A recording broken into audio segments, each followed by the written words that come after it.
Assalamualaikum warahmatullahi wabarakatuh.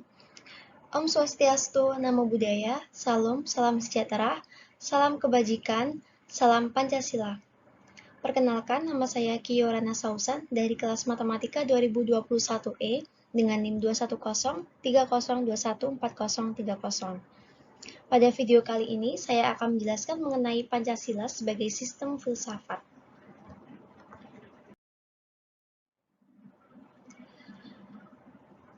Definisi filsafat. Ditinjau dari segi etimologi, filsafat berasal dari bahasa Yunani yaitu kata philos dan sophia. Philos berarti cinta dan sophia berarti bijaksana. Sehingga secara etimologi, kata filsafat berarti cinta akan kebijaksanaan. Ciri-ciri filsafat yang pertama koheren.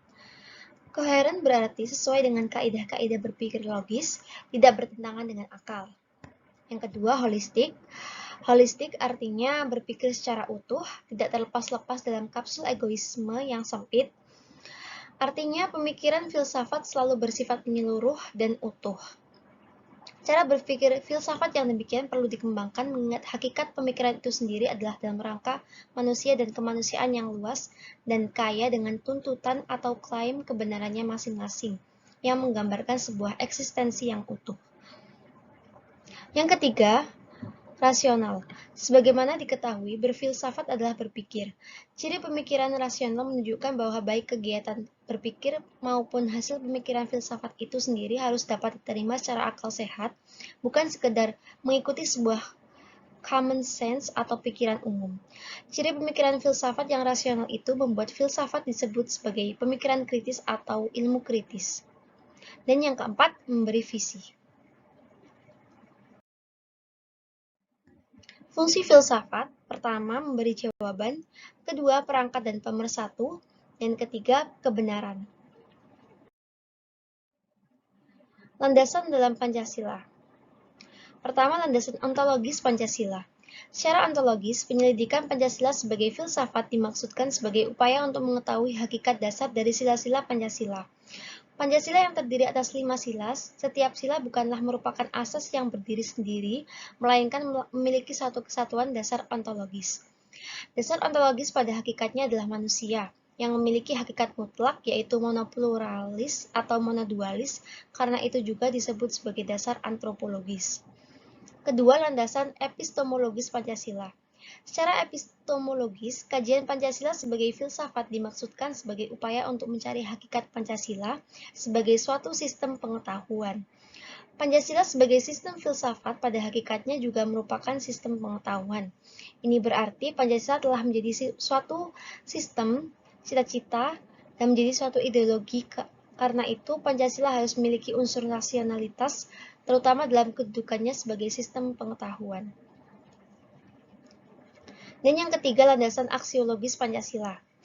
Sila-sila Pancasila sebagai suatu sistem filsafat memiliki satu kesatuan dasar aksiologis, yaitu nilai-nilai yang terkandung dalam Pancasila pada hakikatnya juga merupakan suatu kesatuan. Aksiologi Pancasila mengandung arti bahwa kita membahas tentang filsafat nilai Pancasila. Nilai berasal dari kata Latin valere yang artinya kuat, baik, berharga. Dalam kajian filsafat, nilai merujuk pada sesuatu yang sifatnya abstrak yang dapat diartikan sebagai keberhargaan atau kebaikan. Nilai itu sesuatu yang berguna dan mengandung harapan akan sesuatu yang diinginkan.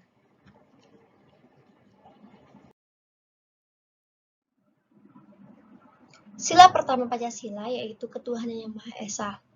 Di sini mempunyai makna bahwa bangsa Indonesia adalah bangsa yang percayai adanya Tuhan. Sila kedua yaitu kemanusiaan yang adil dan beradab. Nilai kemanusiaan ini mengandung arti bahwa kesadaran sikap dan perilaku yang sesuai dengan nilai-nilai moral dalam hidup bersama atas dasar tuntutan hati nurani dengan memperlakukan sesuatu hal sebagaimana mestinya. Sila ketiga yaitu Persatuan Indonesia. Bangsa kita harus bersatu dalam kebulatan rakyat untuk membina rasa nasionalisme dalam NKRI.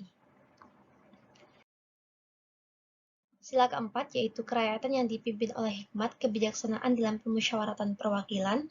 memiliki arti bahwa negara kita menggunakan prinsip demokrasi, pemerintahan dari rakyat, oleh rakyat, dan untuk rakyat, yang mana untuk menyelesaikan masalah diselesaikan dengan jalan musyawarah mufakat melalui lembaga-lembaga perwakilan legislatif seperti DPR.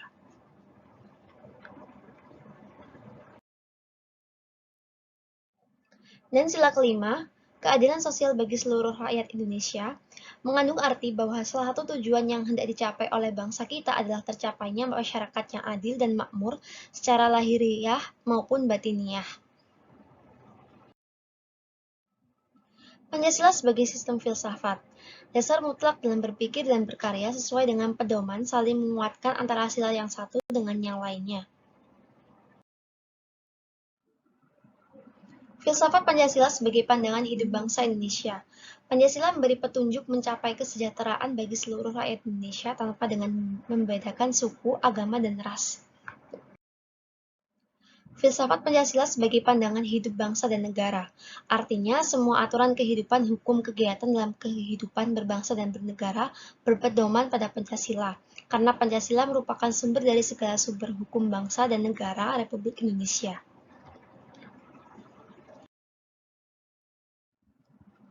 Nilai objektif dan subjektif Pancasila sebagai sistem filsafat.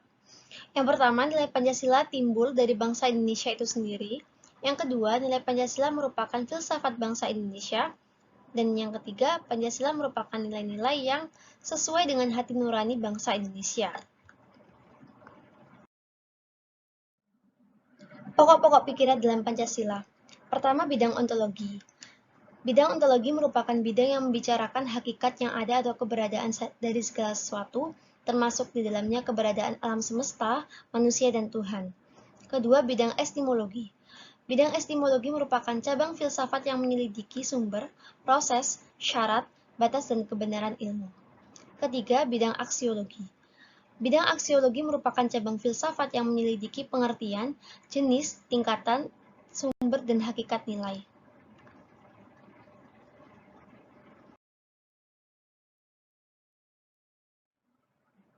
Empat pokok pikiran dalam Pancasila diantaranya, pokok pikiran pertama, negara melindungi segenap bangsa Indonesia dan seluruh tumpah darah Indonesia dengan berdasar asas persatuan dengan mewujudkan keadilan sosial bagi seluruh rakyat Indonesia. Pokok pikiran kedua, negara hendak mewujudkan keadilan sosial bagi seluruh rakyat Indonesia. Pokok pikiran ketiga, negara yang berkedaulatan rakyat berdasarkan atas kerakyatan dan permusyawaratan perwakilan. Pokok pikiran keempat, negara berdasarkan atas ketuhanan yang Maha Esa, menurut dasar kemanusiaan yang adil dan beradab. Pengertian nilai, moral, dan norma. Nilai. Nilai adalah sesuatu yang didambakan, sesuatu yang diinginkan, dan sesuatu yang diidealkan. Bertolak dari pengertian itu, maka setiap orang memiliki nilai, yaitu sesuatu yang didambakan dan diidealkan, bisa berupa kebaikan, keindahan, kebenaran, keadilan, dan lain-lain. Menurut Zahiri, nilai adalah harga, makna, isi dan pesan, semangat atau jiwa yang tersurat dan tersirat dalam fakta, konsep, dan teori, sehingga bermakna secara fungsional. Moral. Moral berasal dari kata mos atau mores yang memiliki arti kesusilaan, tabiat, kelakuan. Moral adalah ajaran tentang hal yang baik dan yang buruk, yang menyangkut tingkah laku dan perbuatan manusia.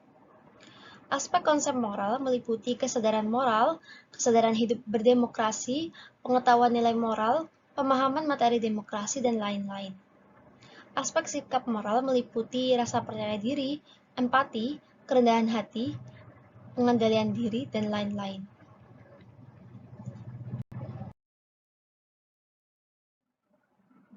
Norma. Norma adalah sumber dasar hukum yang menguatkan kedudukan konsep, nilai, dan moral, serta perilaku yang dilakukan. Norma merupakan kesadaran dan sikap luhur yang dikehendaki oleh tata nilai untuk dipatuhi. Norma memiliki kekuatan untuk dapat dipatuhi yang dikenal dengan sanksi. Misalnya, norma agama dengan sanksi dari Tuhan, norma kesusilaan dengan sanksi rasa malu dan menyesal terhadap diri sendiri, norma kesopanan dengan sanksi berupa pengucilan dalam pergaulan masyarakat, norma hukum dengan sanksi berupa penjara atau kurungan, atau denda yang dipaksakan oleh alat negara. Hubungan nilai, norma, dan moral. Nilai dan norma senantiasa berkaitan dengan moral dan etika. Istilah moral mengandung integritas dan martabat pribadi manusia. Derajat kepribadian seseorang ditentukan oleh moralitas yang dimilikinya. Makna moral yang terkandung dalam kepribadian seseorang itu tercermin dari sikap dan tingkah lakunya. Dalam pengertian inilah, maka kita memasuki wilayah norma sebagai penuntutan sikap dan tingkah laku manusia. Hubungan antara moral dengan etika memang sangat erat sekali dan kadangkala kedua hal tersebut memiliki perbedaan. Moral yaitu merupakan suatu ajaran baik lisan maupun tertulis tentang bagaimana manusia harus hidup dan bertindak agar manusia menjadi lebih baik. Etika adalah suatu cabang filsafat yaitu pemikiran kritis dan mendasar tentang ajaran-ajaran moral tersebut. Demikianlah hubungan yang sistematik antara nilai, moral, dan norma yang pada gilirannya ketiga aspek tersebut terwujud dalam satu tingkah laku praksis dalam kehidupan manusia. Pancasila sebagai nilai dasar dan maknanya. Perumusan dasar negara melibatkan banyak pemikir seperti Insinyur Soekarno, Muhammad Yamin, Mr. Supomo. Masing-masing pemikir mengajukan usulan dengan argumentasi masing-masing. Mereka mencoba menggali nilai-nilai yang terdapat dalam budaya masyarakat Indonesia. Akhirnya, melalui diskusi dan refleksi yang mendalam, para elit bangsa sepakat bahwa dasar negara yang akan diproklamasikan adalah Pancasila. Selain sebagai dasar negara, Pancasila bagi bangsa Indonesia memiliki beberapa fungsi, yaitu sebagai pandangan hidup bangsa dan ideologi. Selain itu, Pancasila juga berfungsi sebagai pemersatu bangsa, sebagai jiwa bangsa, sebagai kepribadian bangsa, dan sebagai sumber dari segala sumber tertib hukum. Pancasila sebagai nilai dasar dan maknanya. Sila pertama, ketuhanan yang Maha Esa, memiliki arti sebagai bentuk pengakuan adanya kuasa yang satu, yaitu Tuhan yang Maha Esa. Sila kedua, kemanusiaan yang adil dan beradab, memiliki arti bahwa bangsa Indonesia diperlakukan dan diakui harkat dan martabat selaku makhluk ciptaan Tuhan yang Maha Esa. Sila ketiga, persatuan Indonesia, memiliki arti bahwa walaupun memiliki latar belakang suku, budaya, ras, dan agama berbeda, kita tetap harus bersatu untuk meraih cita-cita bangsa. Sila keempat, kerakyatan yang dipimpin oleh hikmat, kebijaksanaan dalam musyawaratan perwakilan, memiliki arti negara yang berkedaulatan rakyat menjadi landasan mutlak dari sifat demokrasi. Sila kelima, keadilan sosial bagi seluruh rakyat Indonesia, memiliki arti bahwa seluruh rakyat Indonesia mendapatkan perlakuan yang adil dalam berbagai bidang.